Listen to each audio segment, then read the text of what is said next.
Bom dia. Não, não é o programa Fernando Sérgio. O programa Fernando Sérgio, como eu falei, não teria e não acontecerá com aquela estrutura de programa nesse 1º de maio. Eu tenho o hábito de não fazer há 2 anos, esse programa está com 2 anos e quase meio, de não fazer programas nos feriados. Mas como acordei um pouco mais cedo que a maioria aqui da casa no dia de hoje, eu pensei o seguinte: eu tenho seguidores, eu tenho amigos que me prestigiam ao longo de toda essa atividade, mesmo da época do rádio, e me sinto como brasileiro na obrigação de falar alguma coisa no dia 1º de maio. 1º de maio, que é o Dia dos Trabalhadores. 1º de maio, que na verdade deveria ser um dia de comemoração e, lamentavelmente, devido às dificuldades que acontecem no país, é um dia em que a gente não tem muito a comemorar. Haja vista o que se passou no país nos últimos 16, 17 anos, quando havia uma esperança, quando da primeira vez em que foi eleito um trabalhador, no caso Lula, e que tomou carona no progresso internacional que houve, evidentemente, naquele primeiro governo, e se tornou a esperança de 83% dos brasileiros, mesmo aqueles que não votaram nele. Mas, infelizmente, a partir daí, a coisa desandou pela ambição desmedida, desandou pelo nariz em pé, desandou pela falta de ética, por todos os problemas que nós sabemos, que acabou, por final, agora, no final do ano passado, por eleger o capitão, no caso, o Jair Bolsonaro, como presidente, com uma nova proposta, com uma proposta inteiramente diferenciada do tal populismo, não é? Esse populismo é aquela coisa do que nós vamos fazer, né? Os pobres são o que nós sabemos que são mesmo, coitadinhos, etc. e tal, mas é de uma forma meio paternalista e que, na verdade, acabava escondendo, né, tudo o que houve, a permissividade, a corrupção, a roubalheira, todas as coisas que, na verdade, levaram o país para uma situação de insolvência, ou seja, da incapacidade hoje, se todos os seus credores cobrassem, dele saldar os seus compromissos, sem ser deplorável para a nação.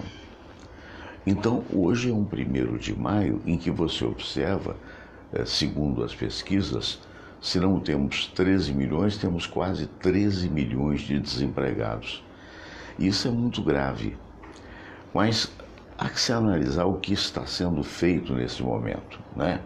A gente observa como todo governo novo que se inicia sem paixão, existem acertos e erros, né? Erros que eu apontaria como coisas absolutamente desnecessárias de momento. Por exemplo, vamos fazer uma viagem nos Estados Unidos para conversar com o Trump. Eu até entendo, fosse comigo, talvez eu tivesse também esse deslumbramento, né? É do ser humano, mas no momento não haveria uma necessidade tão grande. Essa coisa do vamos mudar a embaixada para nos alinhar com Trump, a embaixada brasileira para Jerusalém também. Outra coisa que não há um sentido lógico nessa história, por motivos óbvios, não é? Porque nós não temos toda essa importância que queremos nos atribuir como país ainda. Nós somos um país maravilhoso, extraordinário do ponto de vista de riquezas, do ponto de vista até do povo que temos, embora infelizmente sem a educação no sentido escolar devida, né? Mas essa é a realidade que nós vivemos. E então esses deslumbramentos, a meu ver, vão sendo corrigidos ao longo do tempo, né? Então nós temos um presidente, digamos, até bonito, né? Com uma história de vida absolutamente polêmica, não é? Que surfou nas ondas do antipetismo e por isso foi eleito, não é? Com a colaboração do PT, que não entendeu exatamente o que aconteceu e parece que não entende até hoje, e com propostas bastante interessantes do ponto de vista de correção do rumo do país. Uma delas foi dita ontem, aí é um acerto, onde ele, por decreto, e depois esse decreto vai ou não ser aprovado para a Câmara, pela Câmara e pelo Senado, esperamos que seja aprovado, por decreto, ele facilita com que os empreendedores novos possam ter as suas firmas. Porque esse país é muito injusto e tem sido ao longo do tempo. Porque se você hoje vai mudar, hoje parece que vai simplificar, hoje parece que não terá mais a necessidade de papéis para aprovar, digamos assim, que a sua empresa existe, será o arquivo, digamos assim, virtual, né? Mas antigamente não. E você tinha que ir num cartório e, muito bem, eu estou com uma ideia, né, uma pequena ideia de fazer uma pequena firma, e você ia lá e ia apagar os olhos da cara. Essa é que é a verdade. Para quem não tem, era muito pouco. E ao longo dos anos se perderam muitas vocações de empreendedorismo, não é? Porque só em função de quê? Em função de que, a meu ver, com essa doutrina populista, né, no meu entendimento também pode ser chamada de socialista. Existem socialistas honestos, pessoas que realmente acreditam no socialismo e até acreditam naquilo que Karl Marx disse. Mas em contrapartida, é preciso que percebamos, nós que estamos distantes disso, que a gente perceba o seguinte: tudo é muito bonito se todos fossem absolutamente iguais, como existe a pretensa doutrina do Karl Marx. Mas nós não somos iguais. Existem pessoas mais bem dotadas, existem pessoas com maiores dificuldades, existem pessoas que só poderão ser felizes sendo empregadas de outras, existem outras que são empreendedoras, e a vida é assim. E por ela ser um leque absolutamente diferente, tão diferente quando são os dedos das mãos, cada um com seu tamanho e com a sua função, não há como ter igualdade que de repente dê condições a todas as pessoas. Isso vem sendo provado ao longo, desde que o Karl Marx fez aquele manifesto, aquele livro, na realidade, que foi inspirador até da Revolução Russa de antigamente e tal, e acabou se esboroando ao longo do tempo, justamente por essas diferenças. Porque essas diferenças aconteceram como acontecem na vida com relação àqueles que, bem ou mal, dentro deste ou daquele sistema, são bem-sucedidos. Então, isso aconteceu na União Soviética, onde havia uma casta dominante e havia todo o resto dominado. E daí há uma pretensão imperial, uma pretensão de se expandir, anexando Ucrânia, Tchecoslováquia, esses países todos, hoje só República Tcheca e outros tantos. Então há que se perceber, há um momento da juventude que a esquerda faz um apelo muito interessante, porque o jovem, de um modo geral, ele é inspirado, né? É muito bonito, não é? Você imaginar, puxa, a vida deveria ser igual para todo mundo, né? A vida poderia ser, digamos assim, positiva para todo mundo, mas na realidade eu vou até mudar, porque a Margarete disse que o áudio está um pouco baixo, vamos ver se agora melhora, né? Então, que bom, obrigado, Margarete. Então, quando a gente tem essa juventude toda na vida, é evidente que o socialismo vira muito atraente, mas a realidade é outra. A realidade faz com que as pessoas busquem empregos melhores, colocações melhores, que queiram formar a sua vida. Então, isso é que, na verdade, não aconteceu ao longo de todo essa situação que foi desastrosa, notadamente dos últimos 2 governos do PT. E aí elegemos um presidente que tem lá, digamos assim, uma certa jovialidade, que é polêmico por natureza, fala aquilo que pensa, e está aprendendo agora, e parece que está aprendendo rápido, tomara, que não pode falar tudo o que pensa, porque, na verdade, ele é o presidente da República do país. E o presidente da República do país, quando fala ou quando dá a entender que vai influir, por exemplo, nos juros desta ou daquela estatal, acaba jogando por terra, jogando por baixo, digamos, todo o investimento que há na Bolsa de Valores, que acaba, por sua vez mesmo, refletindo no povo. Mas isso está sendo aprendido, digamos assim. Ele tem, aparentemente, do seu lado, 2 balizadores importantes, que é o Mourão, o vice-presidente, e que é também o general Heleno na Força de Segurança, digamos assim.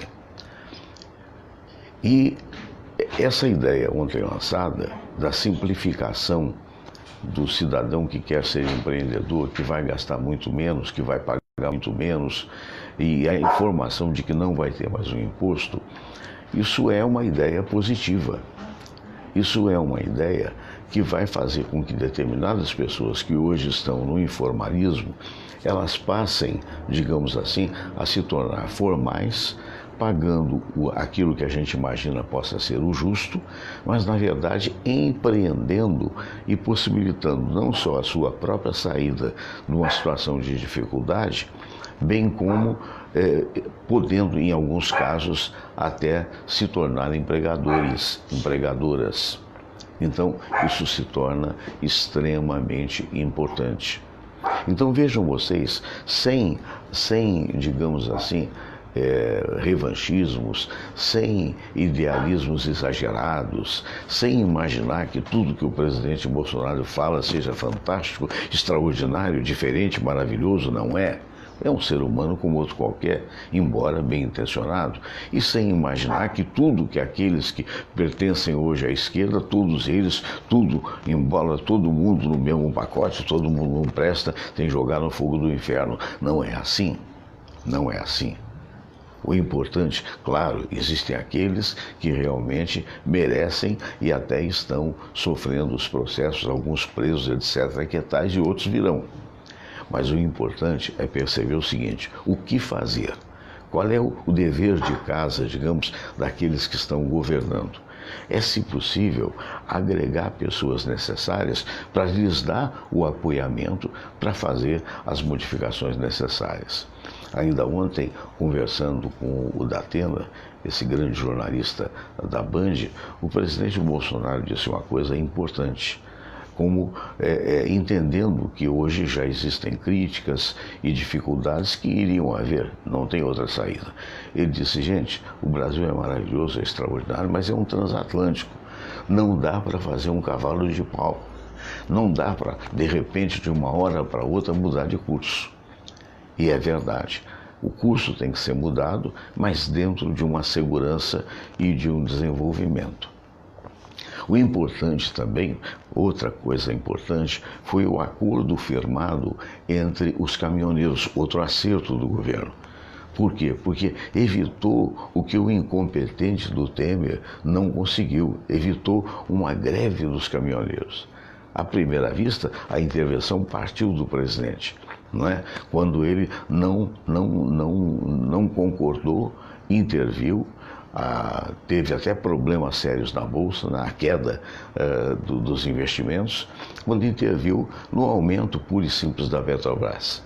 Mas isso obrigou, a médio prazo, uma outra análise, e essa outra análise veio com um acordo hoje, né, com o Ministério das Minas e Energia, se não me falha a memória, com relação a, digamos assim, a que haja uma viabilidade daqueles caminhoneiros que são, na verdade, as veias da nação, o sangue da nação, e que não podem parar, porque cada paralisação é um prejuízo enorme. Então, nesse sentido, o governo agiu acertadamente e tomara que queira agir dali para frente, que haja dali para frente. Chamar a responsabilidade aqueles que querem construir um país novo sem viés ideológico, mas sem nenhum tipo de viés, nem de esquerda e muito menos de direita. Esquecer um pouco isso é o dever de casa, penso eu, com relação ao atual governo. Houve sim uma polarização na época das eleições, que não pode haver mais, que não acresce nada. Cada vez que um radical de direita chama o outro da esquerda de calhorda, de qualquer outro nome que não seja afetivo, né, ou pelo contrário, que seja um nome chulo, só divide o país e vice-versa. Então, esse tipo de coisa é que tem que acabar para mudar essa situação que nós hoje vivemos a nível de 1º de maio. Quando você observa pessoas e mais pessoas desempregadas, jovens dormindo nas ruas. Isso não é uma particularidade só do Brasil. Eu não vi isso, por exemplo, em Portugal, onde fui, né? Mas eu vi isso em Paris, num frio de 0 grau. Só que as pessoas com os cobertores, e não eram muitas, mas existe. Então é um país de 1º mundo. Mas o nível de desemprego ali existe com relação aos imigrantes, mas muito pequeno com relação aos franceses. E no caso do Brasil, não. Esse nível, é claro que não é uma responsabilidade do presidente Bolsonaro, não é. Ele mesmo afirma isso, gente, espera aí, eu herdei isso aí, se subiu de 13 para 14 milhões, é uma consequência de 2 ou 3 meses de governo, né? Mas não é uma consequência do governo, é uma consequência de alguém que está no governo há 3 meses e que, de repente, pode ser responsabilizado por uma coisa que não criou. Essa é que é a verdade. Agora, nós temos que ter a clareza de que isso é algo extremamente difícil. Extremamente difícil, né? A Neide Beatriz de Castro Dornelles está contando isso. Tentamos, eu e meu marido, abrir uma pequena loja de churrasco no nosso bairro. Não é preciso dizer que fracassamos. E um certo banco até nos humilhou. Nada de conta empresa, um ótimo churrasqueiro ele é, e ela diz mais aqui, não sei se vai dar para mim ler tudo o que ela disse. De qualquer maneira, é país injusto que urge mudar. E é isto, meu amigo, e é verdade. Porque para uns muito dinheiro. Ainda ontem alguém falava na televisão, eu não sei quem que falou, mas eu concordo plenamente. Eu peguei assim de soslaio, eu peguei como se fosse, sabe, en passant, e vi uma pessoa falar, não é possível a gente pagar 30 mil a servidores que ganham 30 mil, que já estão aposentados, enquanto na verdade se paga uma miséria para, na média do aposentado brasileiro, parece que não é R$ 1.600. E é o governo que paga, mas é o país que paga, é o fruto dos nossos impostos. Não é possível, e aí eu concordo plenamente com o presidente Bolsonaro, não é possível você, para abrir uma firma, ou mesmo para fechar uma firma, você pagar os olhos da cara a esses cartéis aí espalhados pelo país, chamados cartórios.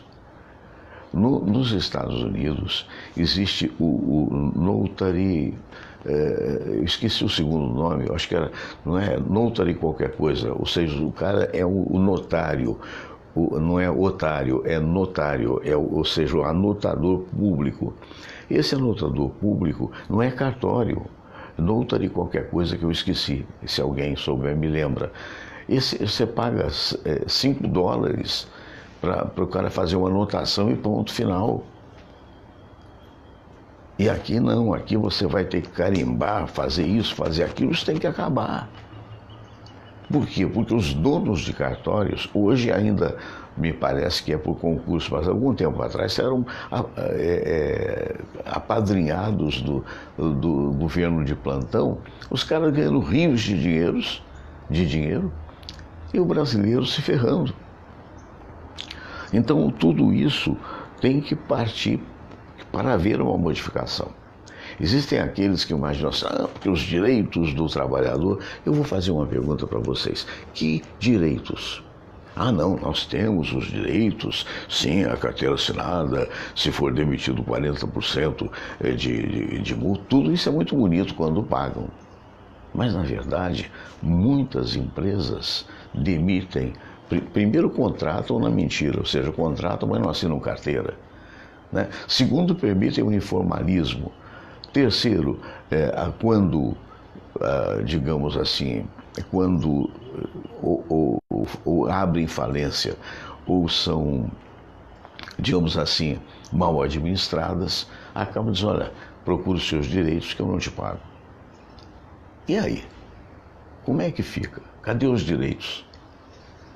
Eu mesmo frequentei os corredores do Ministério do Trabalho há pouco, né, com uma empresa que a gente torce para que continue, né, para que possa pagar todos os seus débitos, e que, de repente, 2 anos depois, nenhum daqueles que dela saíram receberam um tostão sequer.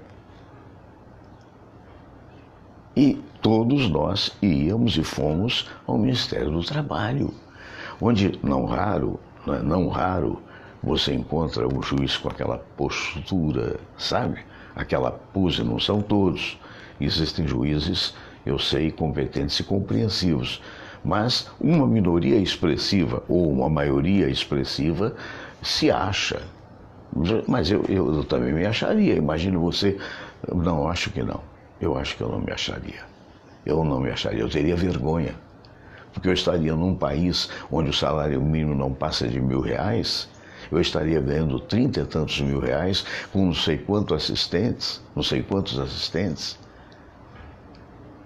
E postergando, o que é postergar? É deixar para depois uma coisa que poderia ser resolvida hoje. Aí vem aquela avaliação, não, mas são muitos os processos, pilhas e pilhas de processos. E eu pergunto a vocês, nós não temos quase 300 mil celulares que são mini computadores? Nós não temos aí milhões de computadores espalhados? Como é que o Ministério que acabou e que agora tem outro nome, o Ministério do Trabalho, não tinha tudo online? É para não resolver. É para você, no mínimo, desconfiar. Né? Como é que é isso? Primeira instância, segunda instância, terceira instância, quarta instância, Brasília. E a solução? Como é que fica? Para muita gente que está aí na Rua da Amargura. Então, algo tem que mudar. Não adianta você ter uma teoria muito bonita, até escrita e desenvolvida pelo senhor Getúlio Vargas, que tem um nome na história, que teve talvez, eu digo talvez porque eu sempre coloco talvez na fala, a boa intenção, mas precisa saber se é prático. Porque se você contrata hoje, você tem uma pequena empresa, digamos, você começa a desenvolver, essa menina mesmo que agora falou, né? Você começa a desenvolver. Então você precisa, digamos, de um gerente, você tem uma sobra, né? Você precisa de 2 ou 3 mil reais, estou falando pequena firma, para poder manter a sua vidinha lá e tal, e de repente descobre que você está ganhando 5, aí você, opa, né? Com 2 eu posso contratar pelo menos mais 1 ou 2 funcionários, né? Se tiver sobrando 3, eu posso pagar 1.500 a cada um. Aí você descobre que na legislação atual, a tal que teoricamente protege o trabalhador, você vai ter que pagar 3 mil para cada um de 1.500. Ou quase isso. Então, se você tinha uma sobra de 3, você não vai contratar. Por quê? Porque você vai ter que dobrar o custo desses funcionários e você não tem dinheiro para isso. Aí o que você faz? Você chama o cara e diz, olha, você vai trabalhar comigo, mas na informalidade. Eu vou te dar 1.000, vou te dar 800, vou te dar 900 reais, mas é o que eu posso dar. E esse cara ainda se sente, meu Deus, no primeiro momento eu estou empregado, no segundo momento começam, olha, mas está vendo, você não tem os direitos e tal. Mas como se o país não dá o direito? Eu tenho visto aí coisas muito sérias na televisão. Eu queria falar uma coisa engraçada, ficar sorrindo aqui, a gente ria do lado de lá, Mas a verdade é essa.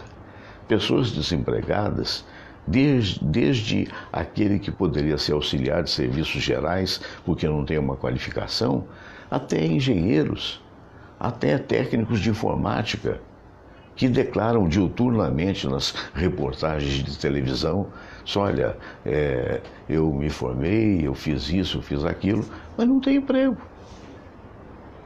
E algumas empresas absolutamente insensíveis, que ao invés de dar a condição para a pessoa começar, mesmo que tenha uma formação, exigem experiência num mercado que infelizmente não anda bem das pernas. Então é isso. Hoje é o dia 1º de maio, dia do trabalhador. Trabalhadores somos todos nós, não só aqueles que têm carteira assinada, bem como aqueles que empreendem, e que a gente tem a condição de acabar um pouco, diminuir ou de repente até de fazer com que suma essa diferença de esquerda e de direita, porque a exemplo das duas mãos, ambas são necessárias para o balizamento de um desenvolvimento, no meu entendimento.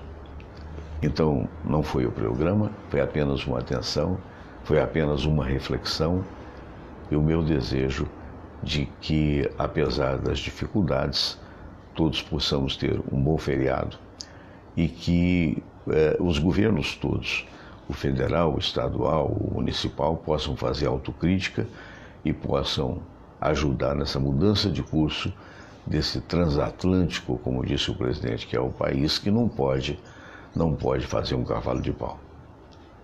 Um grande abraço a todos, vamos ficar de olho. Até amanhã com o programa Fernando Sérgio às 8 horas.